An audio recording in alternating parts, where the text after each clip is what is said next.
Obrigada a todos pela participação. Obrigada ao Sistema AIST Integrado de Bibliotecas pelo convite. Eu sou Juliana Reisa, sou bibliotecária. Eu sou formada, pela Fundação Escola de Sociologia e Política de São Paulo, conhecida como FESP, e trabalho na revista AIST em São Paulo desde 2015, né? E hoje o tema será sobre publicação em revistas científicas, e eu vou estar apresentando um pouco do meu conhecimento e vivência no processo editorial da revista. Começando aqui o roteiro, para a gente situar o que vai ser falado, durante a apresentação, falar um pouco, uma breve história da revista científica, a sua importância, o que o autor precisa saber antes de enviar um artigo para publicação para uma revista, preparando um artigo, o que o autor precisa ficar atento ao preparar o artigo, e um pouquinho dos personagens, das personas envolvidas no processo editorial. Eu coloquei aqui a Einstein São Paulo, porque é o meu conhecimento, mas todas as revistas, ela tem as suas características e as suas personagens aí no processo. E vou falar como acontece o processo editorial e a fase de publicação do artigo.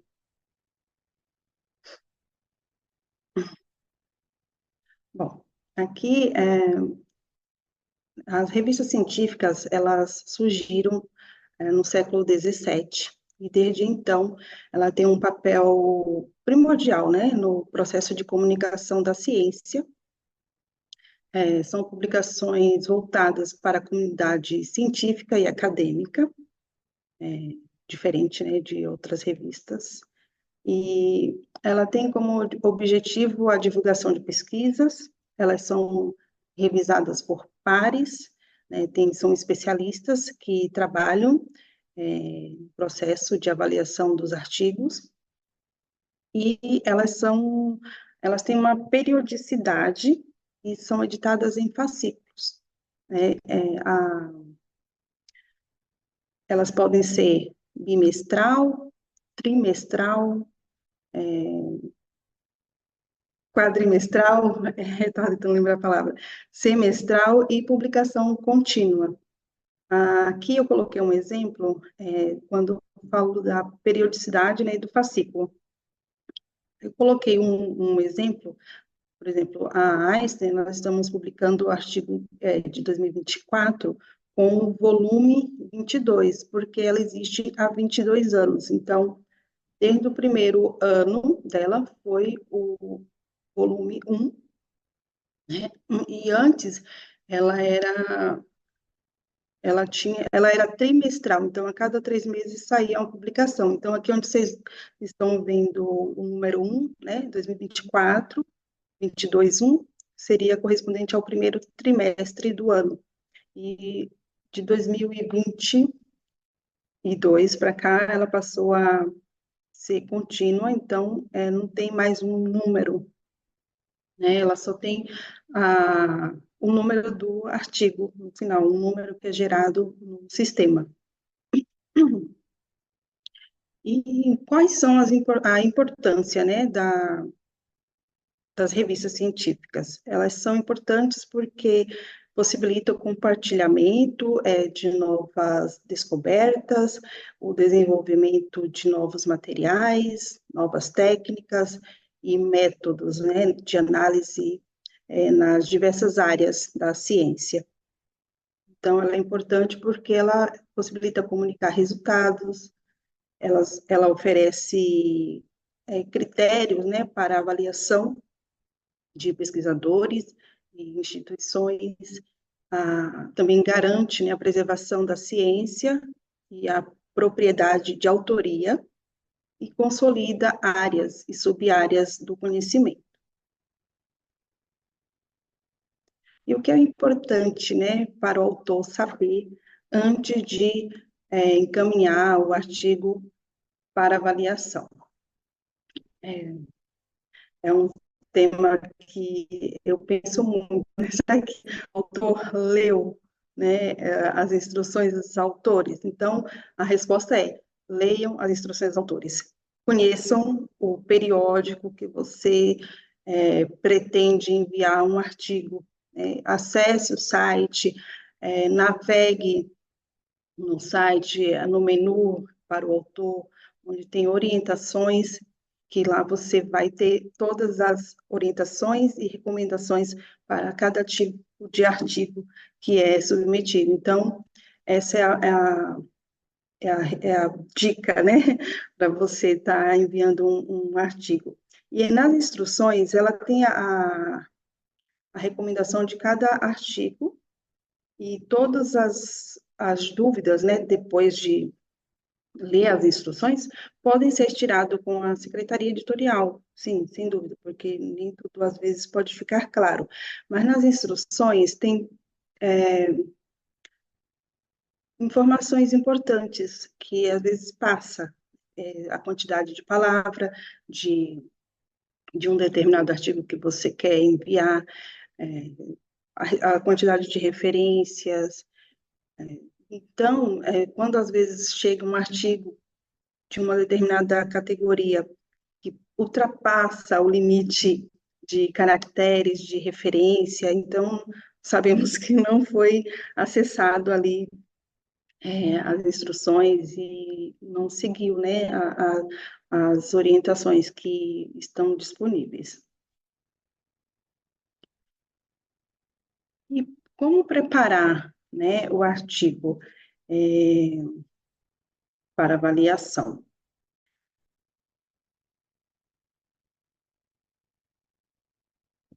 Para submeter em determinada revista, né, cada revista ela tem a sua característica e mais importante é ter um título, o nome completo de todos os autores.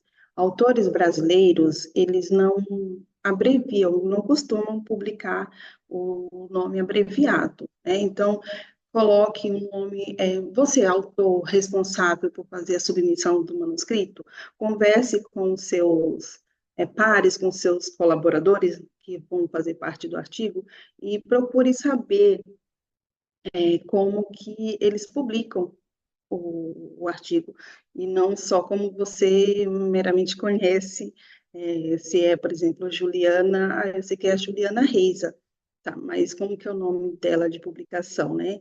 Um exemplo que muito acontece, às vezes coloca só o nome, o último nome, e deixa, fica faltando informações, né? Também é importante colocar as instituições de todos os autores certinhas, sem traduzir. Não sei se todas as outras revistas têm esse método, né? No caso da Einstein, nós não traduzimos instituições. Ela é reconhecida como ela é para todos. Então, não vai traduzir o nome, por exemplo, do Hospital Israelita Albert Einstein sendo uma instituição sua. Você tem que colocar como ela é reconhecida. E também importante o ORCID. O ORCID é muito importante, e não só chegar e fazer um cadastro no site do ORCID só para ter um registro e criar um número para você enviar. E sim, completar todas as informações, porque ele é um identificador para os pesquisadores. E ele linka, né, todas as suas publicações. Então, se você atualiza ele, mantém todas as suas publicações atualizadas, o ORCID, o nome lá no ORCID igual você publica, isso facilita muito na hora de enviar. Eu digo isso porque, às vezes, nós recebemos um manuscrito ainda, né, no Word, e quando você vai conferir, está faltando informações, então acaba voltando para o autor por coisas assim que faltou ali no começo, né? Ele não colocou as keywords, né? As keywords são termos é, na área da saúde que é usado o MESH termos, que ele está seguindo pelo do Medline, né? Que todas as publicações indexadas na área da saúde usam esse MESH termos. Não esquecer de colocar as tabelas e figuras citadas também no corpo do artigo. Às vezes a pessoa tem lá 5 tabelas e não citou onde vai ficar cada tabela dentro do texto. Isso é muito importante. Às vezes a gente confere lá o texto e cadê, né? Onde que está citada a tabela? Tem a tabela no final do artigo, mas não está citada nem a tabela, nem figuras, assim como as referências. Tem referências que você tem no seu artigo, como um exemplo que acontece, de 30 referências e começa citando pela a referência 7 ou outro número, e as referências no texto, quando você estiver preparando, ela tem que seguir uma ordem numérica inicialmente, né? Lógico que depois você pode repetir as citações no texto, mas a primeira vez, quando citada, elas têm que seguir ali 1, 2, 3, cada é, informação, né, que você usou de uma outra propriedade intelectual, você cita a fonte, mas tem que seguir essa ordem das citações no texto, como está lá nas referências. E outra coisa muito importante que as pessoas acabam não colocando é a cover. Cover é uma carta de apresentação importante que muitos não enviam na submissão. Ela é a chance, né, do editor ele revisar ou ele conhecer o seu artigo, você apresentar, né, qual é a importância do seu trabalho para aquela revista. E também tem os documentos éticos, para artigos originais, que envolve seres humanos, o artigo tem que ser submetido no Comitê de Ética em Pesquisa, e se aprovado, né, aí você pode submeter, e anexar no sistema a carta de aprovação, e também para quando for o uso de animais, que é que é uma carta de eu não lembro o nome agora da carta, mas eu já falo. E a cover letter. Ai, desculpa, gente. Para artigos originais, a revista, ela adotou, a Einstein, né, no caso que estou falando, ela adotou uma página principal para os artigos originais, contendo um desenho do estudo e o em brief e os highlights, os principais highlights. Esse desenho nós solicitamos para o autor depois que o artigo passa pelo processo de peer review, né, e é aprovado. Aí a gente pede um desenho para o autor, e esse desenho, a versão final, ele é produzido pelo design da revista. E antes de ser publicado, ainda na fase de preparação do artigo, o autor ele recebe o desenho final para aprovação. E na Einstein, né? Para quem não conhece a revista Einstein, ele é um periódico de acesso aberto, ele é revisado por pares e publica artigos de várias especialidades. Essa abordagem interdisciplinar para a disseminação da pesquisa em saúde, ela é uma parte crítica, né, para tornar as descobertas de pesquisas básica ou translacional clínica disponível para a comunidade científica. E ela é uma revista gratuita, né? Não cobramos nada, pelo processo de submissão e avaliação e publicação. Publicamos artigos originais, artigo de gestão de informação em saúde, relato de caso, aprendendo por imagem, revisão, carta ao editor e editorial. E todas essas sessões, né, de artigos, elas têm a sua ela tem a sua especificidade, né, especificidade, cada uma delas nas instruções dos autores. E cada artigo tem lá dizendo o que é necessário para submissão. E as pessoas envolvidas no processo editorial, temos aqui um conselho editorial responsável, que são os editores responsáveis, temos o editor científico e o editor técnico. E para os especialistas nas áreas, né, que são os avaliadores, os editores associados e os revisores. E também temos a parte da secretaria editorial, e somos hoje em assistente editorial, uma secretária editorial e um bibliotecário.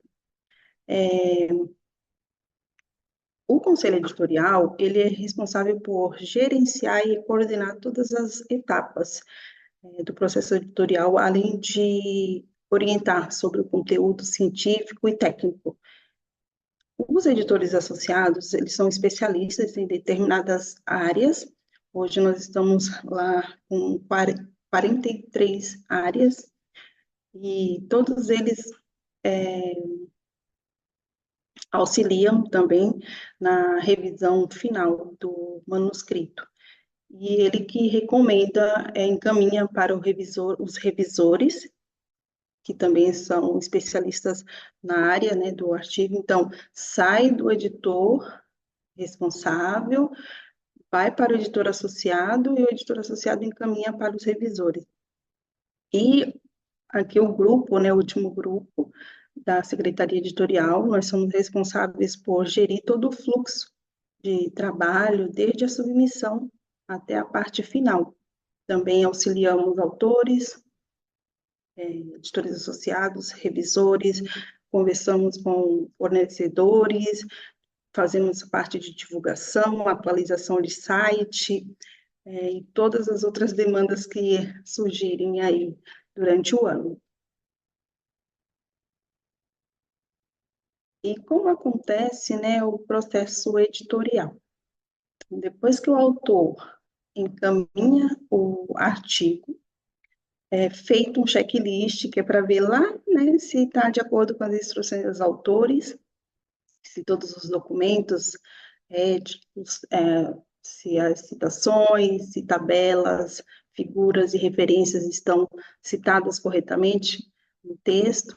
Depois, o editor responsável, científico e técnico, eles trabalham em conjunto, né? Então, eles avaliam o conteúdo científico, a parte técnica, e o editor responsável encaminha o artigo para os editores associados.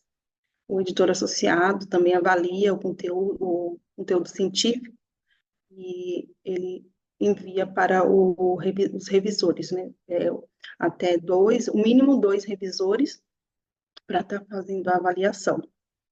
Depois dessa avaliação, volta para o autor, né, com os comentários dos revisores, e aí depois que o autor corrige, devolve novamente via sistema, o editor associado, ele avalia os comentários, o retorno do autor, né, os comentários, se teve as mudanças propostas, então ele recomenda o artigo.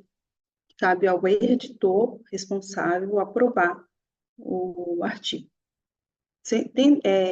Estando aprovado, o artigo chega na Secretaria Editorial para produção editorial.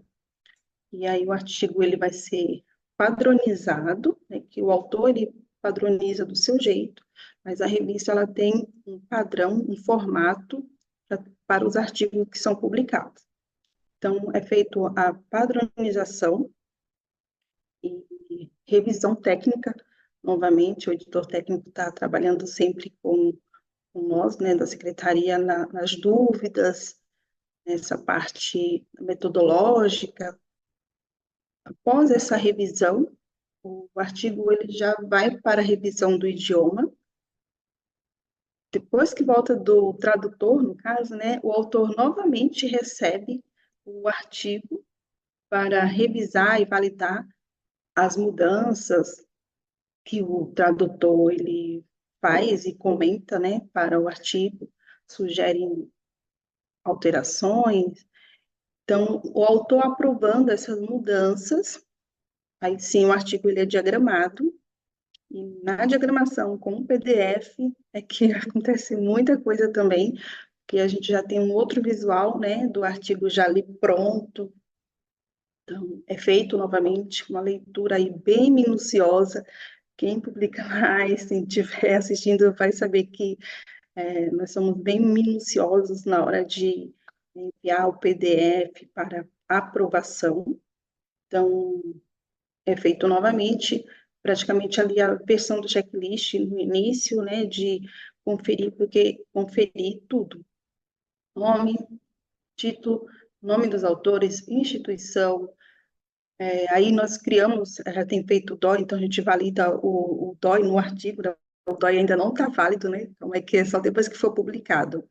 E é feita essa revisão minuciosa, porque é difícil, às vezes, tem autor que ali no processo ele coloca essa parte aí do tradutor, lembrei, tem mais um autor que entrou aqui no artigo, aí coloca aí, a gente às vezes só pega depois no PDF, que essa leitura é bem minuciosa, bem dedicada ali, que a gente consegue ver muitas outras coisas, né? Então, essa parte de revisão final do PDF, ela é muito importante. Já aconteceu de pegar autor que entrou no artigo ou que foi retirado. Então, se isso acontecer de você quiser colocar um autor depois do artigo ser aprovado, tem que seguir também os preceitos éticos, né, de enviar um e-mail para o editor solicitando a retirada ou a inclusão de novos autores, e não simplesmente colocar o nome de um novo autor ou retirar. E todos os autores envolvidos, eles precisam estar cientes dessas mudanças, né? E não só o primeiro autor responsável, mas todos. Então, se você precisar incluir ou retirar um autor do artigo, tem que enviar um e-mail e colocar todos os autores em cópias, ou escreve uma carta justificando o porquê também, né? Então, depois dessa leitura minuciosa aí que eu falei, do PDF, o autor ele recebe novamente a versão diagramada, com vários apontamentos, e depois de diagramado ou de aprovado o PDF, a gente produz a cover letter, né, a cover page, desculpa, do artigo, quando for artigo original, com o desenho do estudo, o brief e os highlights, que é feito pelo design nesse processo. Acontece meio que tudo ao mesmo tempo ali, né? Quando o artigo está em tradução, o design já está trabalhando, o diagramador ele encaminha o artigo, então é uma conexão, é um trabalho mútuo ali, está todo mundo trabalhando ao mesmo tempo para nessa fase final de aprovação do PDF, depois de aprovado, enviar para a marcação XML, que é um outro fornecedor, então aqui eu estou falando de 4, né? 4 fornecedores que trabalham em conjunto conosco. Então, o fornecedor ele faz a marcação XML e disponibiliza o artigo no site da revista, encaminha para as bases de dados, e aí o artigo fica disponível no site da revista. Aqui eu coloquei um pouco da produção editorial, que foi mais ou menos o que eu falei antes, né, do Comitê de Ética em Pesquisa. O seu, que eu não estava lembrando, estava aqui no outro slide, me desculpa. É o Comitê de Ética no Uso de Animais. Esses documentos éticos são muito importantes, então, quando você for enviar um artigo, envolve seres humanos, é o Comitê de Ética em Pesquisa, envolve animais, é o Comitê de Ética no Uso de Animais. O artigo tem financiamento? Informe no sistema, tem um campo obrigatório, informe no artigo, no final do artigo, depois da conclusão. O artigo tem clinical trial, tem um prospero, então informe também, porque é para não ter erros depois do artigo ser publicado.